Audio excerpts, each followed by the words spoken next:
entend des tirs de partout. J'ai chargé mon arme vite et j'ai couru vers les tirs. J'ai senti une balle dans le pied. J'ai senti que mon pied ne fonctionne plus en fait. J'essaie de marcher, je vois que ça ne fonctionne plus.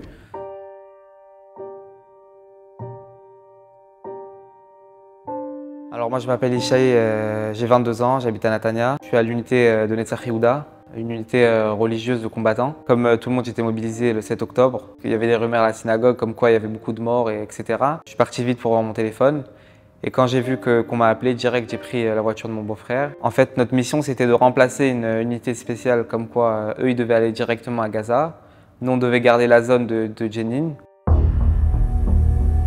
Après 62 jours de garde, je me suis retrouvé un vendredi soir, c'était deuxième bougie de Hanouka. On était en garde pour protéger en fait les juifs qui veulent aller prier dans leur village. On était 4 soldats dans une garde pour que tous ceux qui veulent rentrer chez eux pour faire la tfila ou etc. Ils voient les chayalim, ils sont assurés. On a allumé les bougies de Hanouka, on a fait mincha juste avant, 20 minutes avant que la garde elle se finisse. On entend des tirs de partout. J'ai chargé mon arme vite. Quand j'ai couru pour avancer vers les terroristes, je me suis pris une balle dans le pied. J'ai rampé pour avoir un endroit là où je peux me cacher pour tirer de là-bas. On n'a pas arrêté de tirer, moi, mon Katin, mon commandant. Et après qu'on tire sur eux, ils tirent sur nous. Ils sont partis, ils se sont enfuis. Mon commandant, il m'a vu, je lui ai dit je me suis pris une balle dans le pied. Il est venu me rechercher. Et après, il nous a rentrés dans l'endroit là où on peut s'occuper de moi. Là, on peut mettre le garrot. Quand j'ai pris la balle dans le pied, j'ai senti un petit pack comme ça dans le pied, je sais pas comment expliquer, un petit bruit comme ça dans mon pied. J'ai senti que mon pied il fonctionne plus en fait. J'essaie de marcher, je vois que ça fonctionne plus. Et du moment où j'ai compris que je me suis blessé, j'ai fait un petit stop dans ma tête. Je tire vers où ils viennent les terroristes. Je regarde, il est mon commandant pour voir que je tire pas sur lui. Tu sais même pas ils sont les terroristes, il fait noir, tu vois rien. À ce moment-là, je pensais à rien. J'ai dit c'est possible qu'il y ait un truc qui va m'arriver, mais sur place tu le dis pas ça parce que si je pense à ça, je vais rentrer en choc. Je peux hésiter à tirer, je peux faire des trucs que je dois pas faire. Après, quand je suis rentré dans l'endroit sécurisé, là on m'a mis le garrot, j'ai regardé mon pied, j'ai compris qu'est-ce qui s'est passé exactement. Et là je me suis dit qu'il y avait un grand miracle parce que les balles, ils étaient vraiment au-dessus de ma tête. C'était vraiment comme ça de mourir. J'ai compris, donc j'ai dit Mizmor Letoda, quoi, dire merci.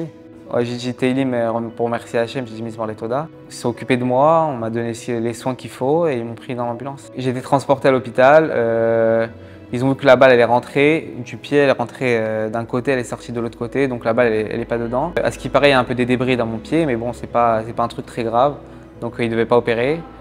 J'ai un os qui s'est écrasé complètement. C'était un grand os parce que ça aurait pu toucher 2 mm par là, 1 mm par là, ça aurait pu faire des gros dégâts.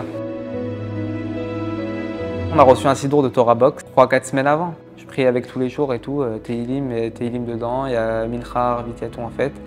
Et je l'ai mis dans ma poche pour faire Mincha. Quand toute cette histoire elle s'est passée, il était dans ma poche. Et il paraît que quand ils m'ont déchiré le pantalon pour voir j'étais blessé où exactement, ils ont trouvé le sidour. Il était plein de sang et tout, donc ils m'ont mis de côté. Et là, il y a une semaine, je l'ai récupéré. En réfléchissant, j'ai compris que en vrai, je devais pas avoir ce sidour dans la poche parce que moi, j'habite en Israël, je suis à Netanya. On a le droit de porter Shabbat, pour moi c'est normal. Et j'ai pas pensé sur le moment qu'on était entre des villages arabes, etc. et qu'on n'avait pas le droit de porter. Et ce sidour, il était dans ma poche. Mais au final, comme quoi Hachem, il regarde la bonne intention du juif et ça m'a protégé. C'était dans le pied là où j'étais blessé. Ce que je pense que vraiment m'a sauvé, c'était la mitzvah de la tzedaka. À chaque fois que je partais à la base ou quoi, je faisais les allers-retours, ma mère, elle me disait tout le temps on prend une pièce. Ou alors si c'était ma belle-mère qui me ramenait, tout le temps il me donnait une pièce. Il me disait mets dans ta chaussure, ça va te protéger. Et tu fais shaliach mitzvah, ça veut dire que quand tu rentres à la maison, tu dois la mettre dans la tzedaka. Donc moi j'avais cette pièce dans le pied et du moment là où je rentre, je devais la remettre dans la tzedaka. Tzedaka Tatsil Memavet. Ça veut dire que grâce en donnant la tzedaka, même si c'est une pièce, ça peut sauver une vie. Et en gros le matin aussi, on m'a toujours éduqué de mettre des pièces, même si c'est 10 agourottes le matin, 3 pièces, 2 pièces, dans la tzedaka tous les jours et comme quoi ça protège. Depuis que je suis en convalescence, je fais tous les matins de la physio. Je m'entraîne pour que mon pied va marcher mieux. Pour moi, c'est important de publier le miracle parce que Hachem il a fait une faveur pour moi. Il m'a donné ma vie en fait, grâce à mon avis une tzedaka. Une petite pièce que tu mets tous les matins ou tu peux mettre une fois tous les combien et ça peut sauver une vie. Parce que toi tu fais du bien pour les autres et Hachem il te rend.